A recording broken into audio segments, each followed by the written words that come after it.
Hi, I'm Julia and this is my shed. So today I'd like to just go over a few aspects of the Ellie design, in particular springs. So the Ellie design has two springs. It's got a spring in the safety valve and it's got a spring on the cylinder pivot.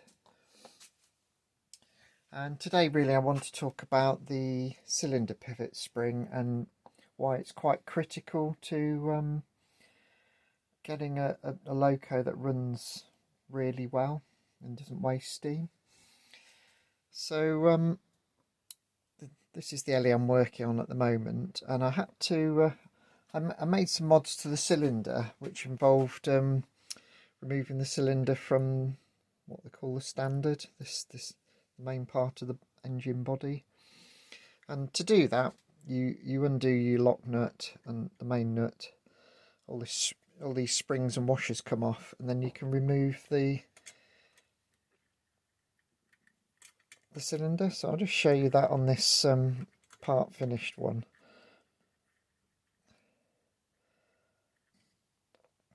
So just take all those off. And then what that means is that you can then remove the cylinder and piston assembly completely. So what does this spring actually do? Let's turn it around so we can actually see what's going on here. So if I just hold that there, that's the hole that the pivot goes through. You can see the cylinder as a hole for the steam to go in and push the piston down. On the standard, we've got this area which is known as the port face. The steam comes in the front here and out of this port. So when the piston is in that sort of angle, it starts receiving steam. And then when the piston's gone all the way over, this port is exposed to the cylinder and steam is allowed to go through to the exhaust. So if I just pop that on there,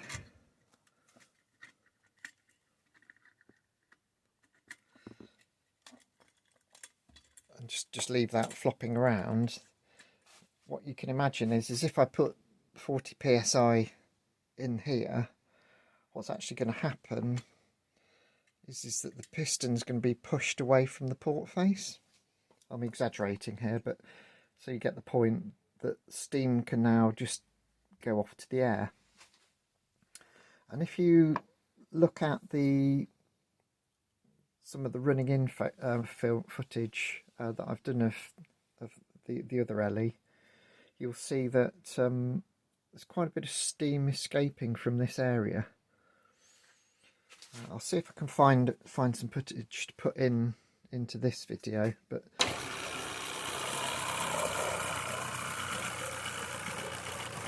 what that means is that the spring is too weak, so it's allowing this to come off the port, and that's wasting steam. So what you do in that situation is, if you're seeing a lot of steam coming from here, is you could potentially tighten up the nuts a bit more to tension the spring, and that will put more pressure pushing the cylinder onto the port block. Now you can go too far, because obviously the more tension you put on that spring, the more friction you're getting here, and to a lesser extent there. So that's actually going to be detrimental to the running of the engine. So it's a bit of a balance, but if you can get it so it's barely losing any steam here when it's running at sort of normal pressures, you're probably onto a bit of a winner. And let's just go back to the one that's nearly complete. So when I replace the cylinder after making the mods, these lock nuts were probably about 1 nut's width further out, so the spring was under a lot less tension.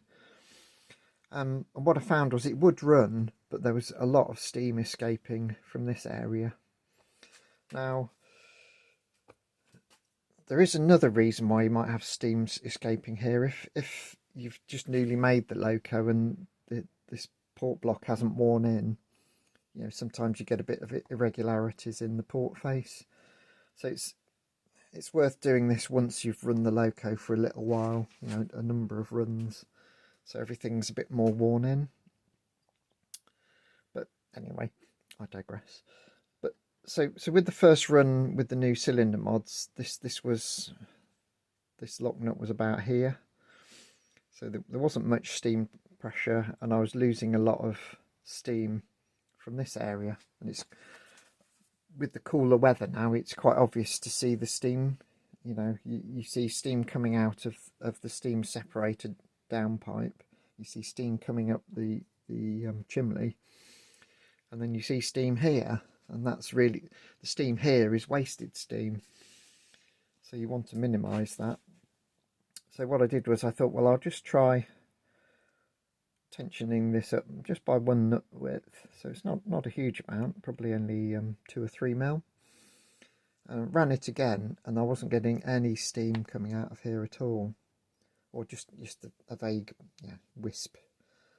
So it wasn't very noticeable, and it made a huge difference to the running. It just, you know, instead of running for barely 1 lap, it would run for 2 or 3 laps. So it's, you know, it's literally just those 2 or 3 mil on the spring makes a huge difference. And it's something I hadn't really appreciated. I haven't run many oscillating engines, to be fair, apart from the Mammoth ones. So it was a bit of a revelation as to how sensitive this design is to spring pressure. I think the advantage with the Mammoth design is that because it's a double acting cylinder, the pivot is in the centre of the 2 ports, so that the force is a bit more balanced. Whereas on this one, if we look at the piston,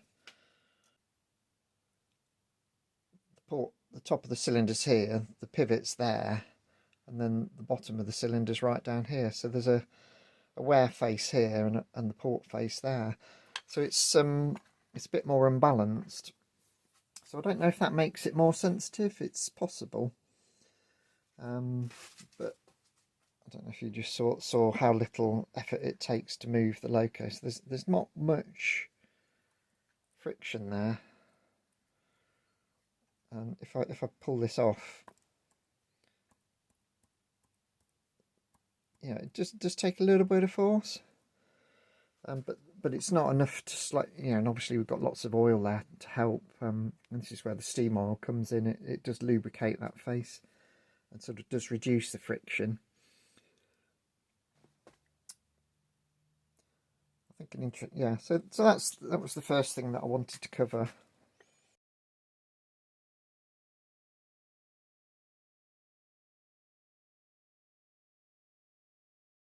Okay, so this is the state of the wicks after 3 or 4 steamings. That, despite being glass fibre, they are melting together a little bit. So what I'm having to do is just break them up a bit before I steam them each time. Just sort of spread out the fibres a bit.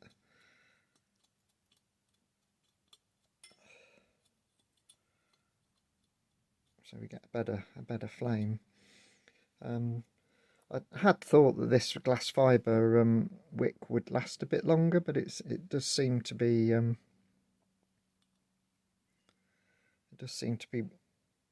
burning away quite quickly.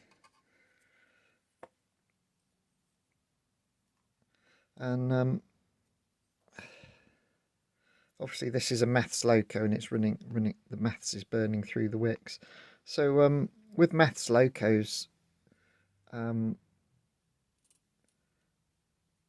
what you do with the wicks is a bit of an art form, and that can also make a big difference to the running of a loco. I mean, there's two sort of variables. There's the height of the wick above this tube, that gives you a certain amount of surface area, and then there's how much wick is packed into the tube, so that will affect flow, how much wicks up the wick. And again, it's something that you learn with experience. Now I'll be the first to admit I'm not that experienced with Meths firing.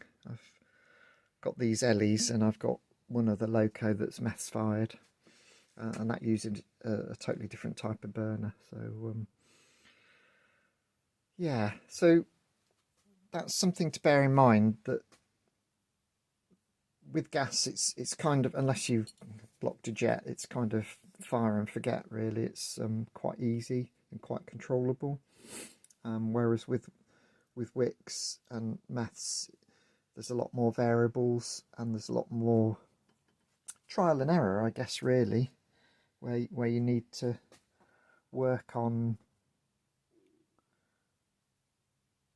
what gives you the optimum heat output for your loco. It's a bit more susceptible to wind, I think, as well. So anyway, what I can show you today is just how we go about steaming up an Ellie, and then we'll show it running, and hopefully that there won't be any steam escaping from the port face. So let's do that, shall we? Okay, so the first job is to fill up the Meths tank. So what I use for that is I've decanted some Meths into this plastic container, and then I'm going to fill up a big syringe. So I know from experience that this syringe needs just over 40 millilitres of Meths. So we'll squirt the first lot in quite quickly, and then I'll just try not to spill it everywhere because it is quite flammable. There we go. Okay, pop the cork in. Now this cork actually has a split in it down the side. Not sure if you can see that. So that just lets air in. So that should just be a loose fit. Okay, so what we're going to do now is remove any excess, because we don't want flames going everywhere. So what you can see is I've spilt a bit of Meths during the tank filling. So what I do suggest you always do is fill your tank in a different place to where you're actually steaming up, just because you don't want this to catch fire basically, because then you've got flames everywhere, your track's melting, it's a bit of a nightmare. So I'm going to steam up outside, so that's full now, so I shall take that outside ready, and we'll carry on preparing the loco. So the next thing we're going to do is empty the displacement lubricator. So again, I use a rather manky syringe with a pipe on it. So what we're trying to do is at the very bottom of this lubricator will be a load of water. So what we're trying to do is just remove all the water. So we've just sucked that up. As you can see, there's no oil in that now. So this is just the condensed water. Yep, I'll get rid of that. So now our lubricator tank is empty. So now we need to fill it up with steam oil. So I've got my steam oil in a Posh Rylang oil can. You don't need to use an oil can like that. You can just use something like this, a squirty bottle. And in fact, a squirty bottle is probably easier to use on this one because it's quite a big reservoir.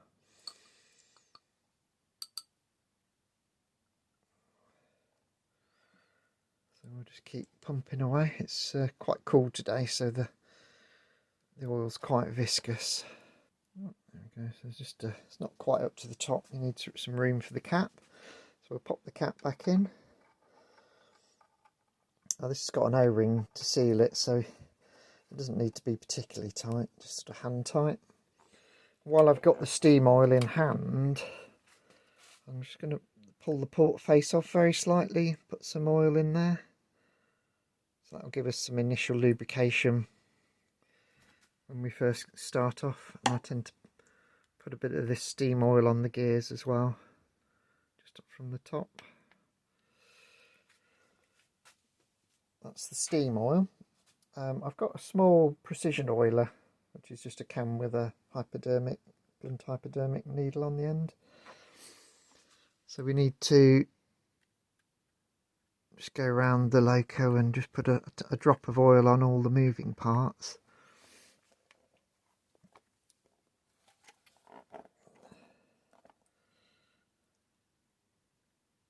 So we do a little bit on the connecting rods, a little bit on the axles, and then put a little bit on the gears again. But yeah, so a little bit of oil so that we don't wear out prematurely. And then the last thing is the water. So we use one of these squirty things with a pipe on the end. I find that's the easiest way of getting water into this boiler, because it's I mean, you can tip it up a little bit, but basically you need it level with the bottom of here, so filling it on horizontally is the best bet.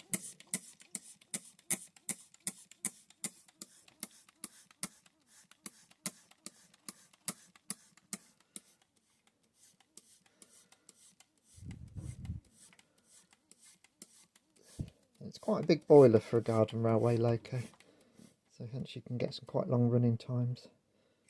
So you see there, we're up to the top, so made a bit more of a mess. That's always good. I like to make a mess. This has got an O-ring on it as well, but we do need to tighten that up a little bit more. I'll just use we'll spanner there. Just there we go. I need to check that the regulator handle's working smoothly, and that the pressure gauge is okay.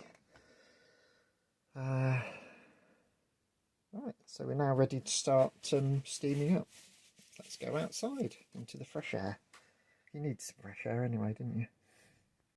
Okay, so we're going to light the burner when it's off the loco.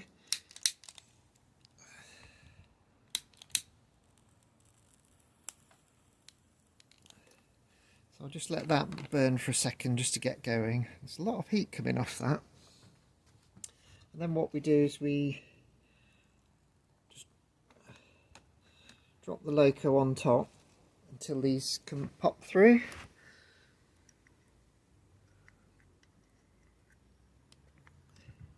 You can just push the tank up just so you can get that pin through.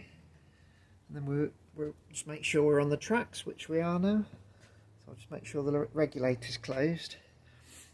And then that's it, hopefully burning.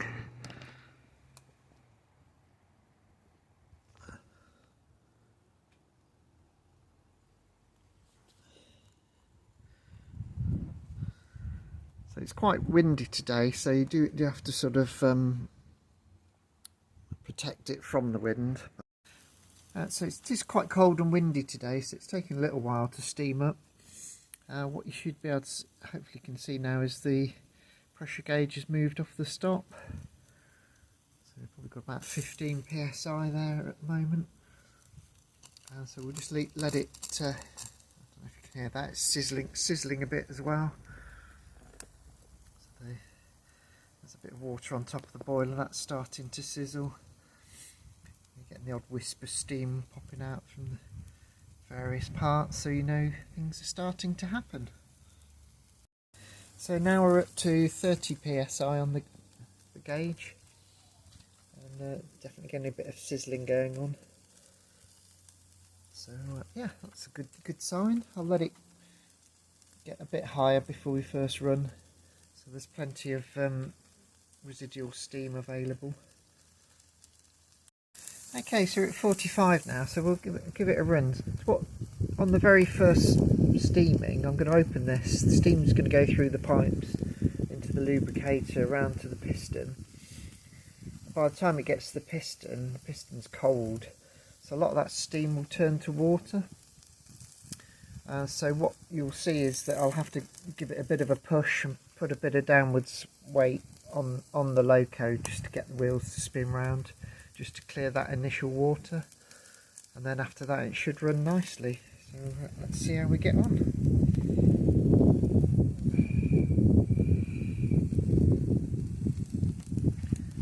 Just open that. Oh. Try again. Still got lots of condensation. Almost.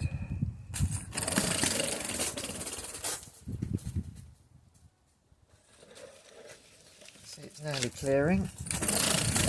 And off we go.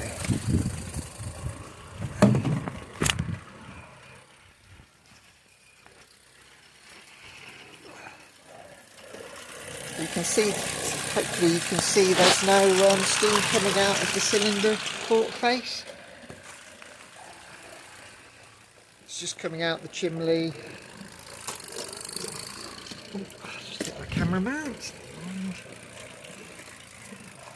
Just coming out the chimney and out of the oil separator.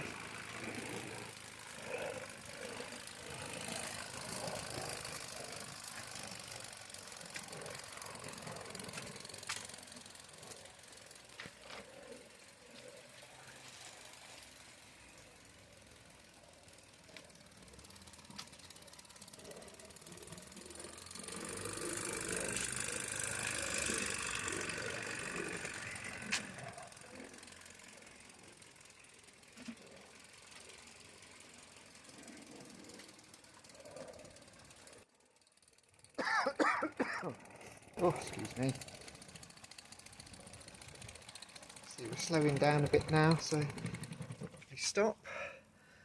So when it stops, we just you can see the steam pressure's has dropped a little bit there.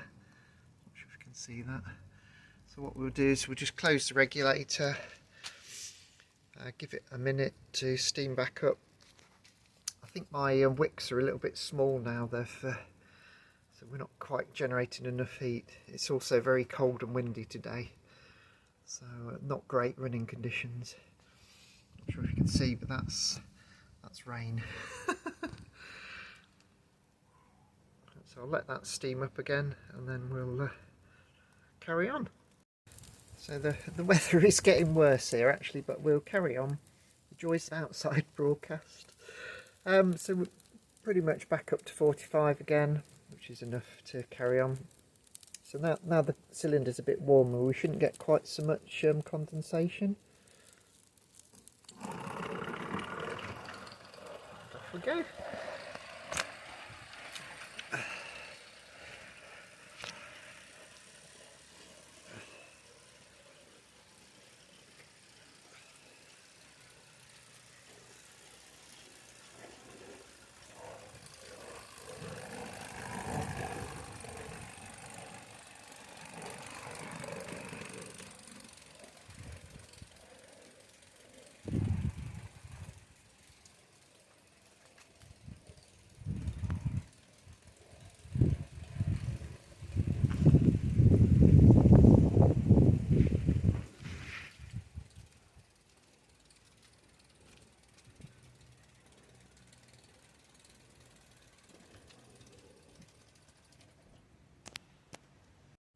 So unfortunately that's it's rain stop play. The weather was getting worse and the wind was so strong it kept blowing this out. I think because we haven't got all the bodywork on, this is a bit more susceptible because there's sort of places where the wind can get into this area which are protected by the bodywork. I think the other thing is I need to make the wicks very slightly longer as well because they're looking a bit poor at the moment. But as I say, with running these locos, it's a case of experience pays off. So learning to figure out what to do with the wicks, you know, what pressure to actually run the loco at, you know, how to set the springs. It's all a matter of experience. So as I'm learning, I'm hopefully trying to pass on some of that knowledge, which, you know, I hope you find it useful. I'm gonna have to draw to a close today. The weather really is quite appalling, and I'm freezing cold, so so we'll have to stop there. Just a final thing, once I've stopped steaming, what I like to do is just crack the lubricator. And the reason why I'm doing that is that it's best to, as the loco cools down, just have the regulator cracked a bit. But when you do that, obviously as that regulator's cooling down, as the boiler's cooling down, it creates a slight vacuum, and it will pull oil into the boiler through this pipe. It's not something I've experienced on this loco, but it's happened to me on another loco, a commercial one. So by just cracking that, the air can get into the pipe and it's not drawing the oily water back into the boiler. The other thing you can do is just crack the filler cap as well, because yeah, that just makes it easier for next time. So I've got a few little things to do. This banjo seal, so this is like a bolt that goes all the way through, and this is like a tube. We are getting a little bit of leakage around the bottom, so there's copper washers there, but what I'll do is I'll take those off, anneal the washers. I've got some sealing compound that I sometimes use for that sort of joint seam steel, which is folic, graphite and manganese, and that's quite a good thing for sort of flat joints where you've got a flat joint like here. So we'll put a little smear of that on, tighten it all up, and then let that dry, and that should give us a bit better seal, because obviously we're losing a bit of steam there. And I'll do the same with the safety valve as well, because there's a teeny bit of weeping around that as well. I hope you found that interesting, or useful. Please leave a comment. Always interested to hear from you, especially if you've got experience of running Meths locos. I'd be very interested to hear what you have to say. Like, share and subscribe, and I'll see you in the next one. So the weather's slightly nicer today, so I thought I'd have another go. I have had a go with the halite sealing compound on here and here, so you can just see the little bit of brown there. You're supposed to leave it for a day, but I'm too impatient, so the warm temperature will let it go off quicker. Let's see what happens. I've annealed the copper washers as well, so they should be okay.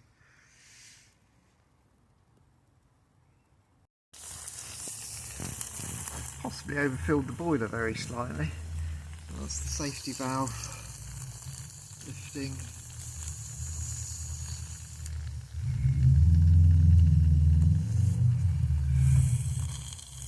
At just under 60, so that's not too bad. Just let that water. I think I might have overfilled it slightly. Look at that. Oh dear.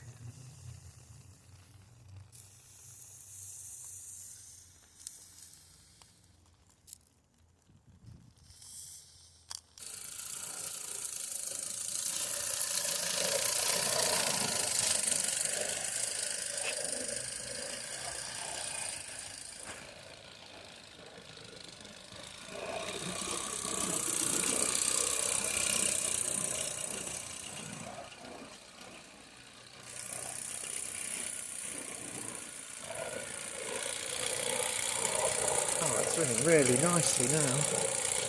Excellent.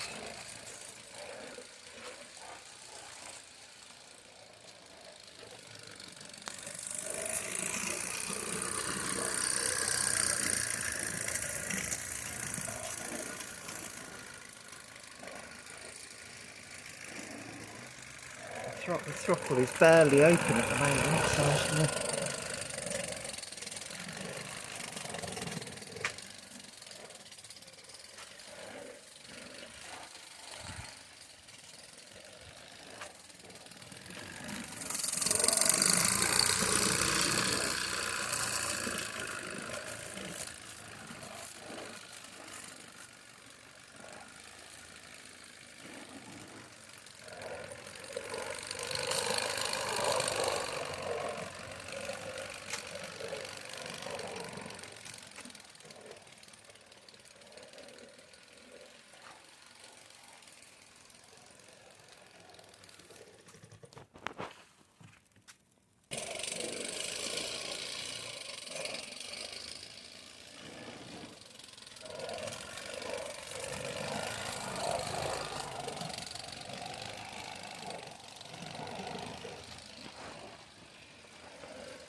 So I think now the wicks are getting close to their, they're a bit short now.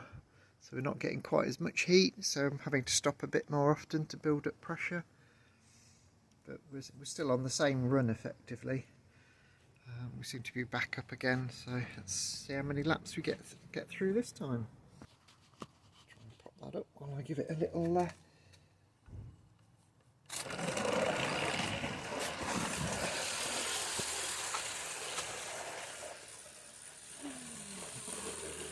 And off it goes. It does have a turn of speed, but I think that's classic oscillator really.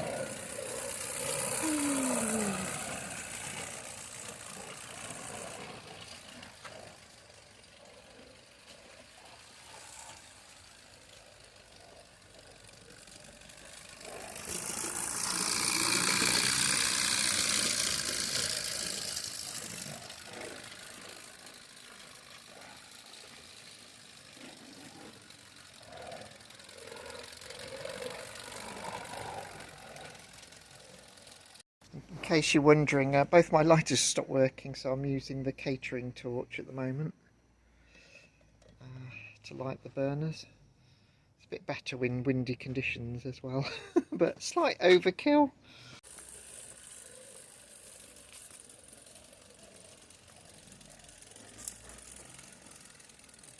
So we're still on the same tank of Meths. to relight the burner just once. But the wicks are getting quite short, so that they don't go all the way to the bottom of the tubes now. I had to pull them out a bit more, so that's why we're running a little bit low on steam now. Right, we've got the pressure blowing off just under 60, which is nice safety margin there, I think. Off we go again! Woohoo!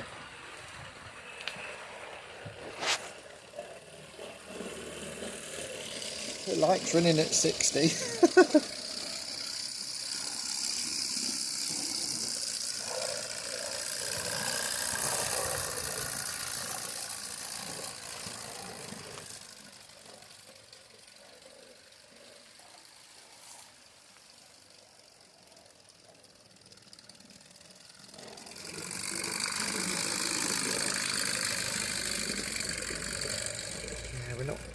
We're not really managing to keep the steam pressure up though with these wicks.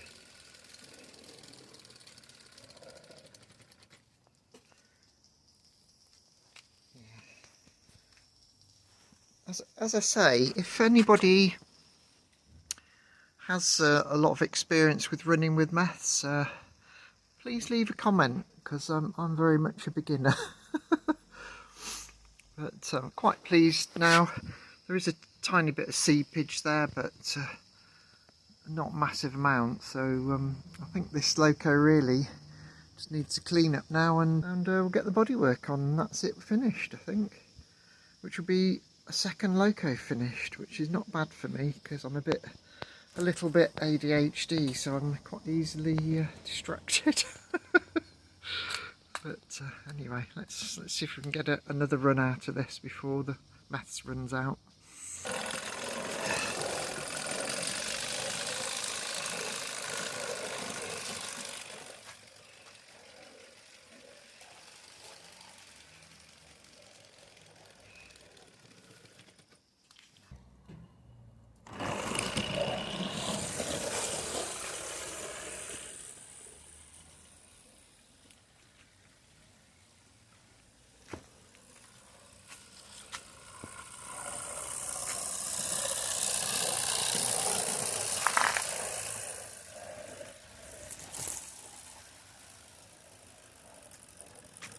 That's one lap.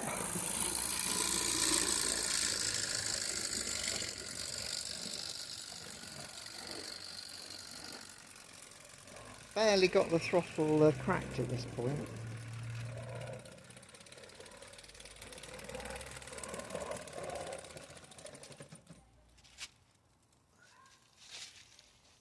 Yeah, so it's dropping again.